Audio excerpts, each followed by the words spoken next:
குடும்பத்தில் நிம்மதிங்கிறதே இல்லை, மனக்குழப்பம், வருத்தம், கஷ்டம், பிரச்சனை அதிகமாக இருக்குது, கடன் தீர மாட்டேங்குது, வரவுக்கு மேலே செலவாகுது, நோய் தொந்தரவு குடும்பத்தில் இருந்துக்கிட்டே இருக்குது.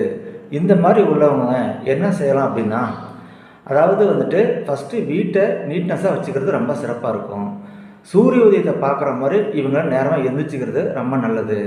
மூணாவது, வீட்டில் வந்து எந்த ஒரு ஸ்க்ராப் ஐட்டம், தேவையில்லாத பொருளை அதிகமாக கண்ணில் பார்க்குற மாதிரி வச்சுருக்கக்கூடாது. அடுத்தபடியாக முடிஞ்ச வரைக்கும் கருப்பு துணியை இவங்க அதிகமாக யூஸ் பண்ணக்கூடாது. வீட்டில் நெகட்டிவாக பேசக்கூடாது. இதெல்லாம் கொஞ்சம் சரிப்படுத்திக்கணும்.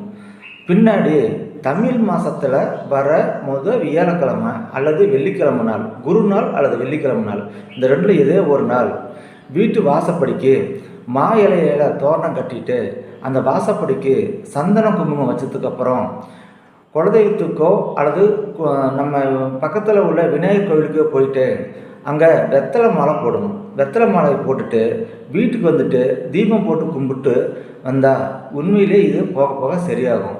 இது மாதம் ஒரு முறை உங்கள் பிரச்சனை சரியாகிற வரைக்கும் செய்கிறது ரொம்ப நல்லாயிருக்கும். 3 மாதம் செஞ்சீங்களாவே இப்போ 3 மாதம் வித்தியாசத்தில் நிறைய வித்தியாசத்தை நீங்கள் உணரலாம். இந்த மாதிரி டிஃப்ரெண்ட் தெரியுதுன்னா ரொம்ப நான் கண்டினியூவாக செய்ய ஆரம்பிங்க. இது வந்து மனப்பூர்வமாக செஞ்சால் ரொம்ப சிறப்பு. நன்றி.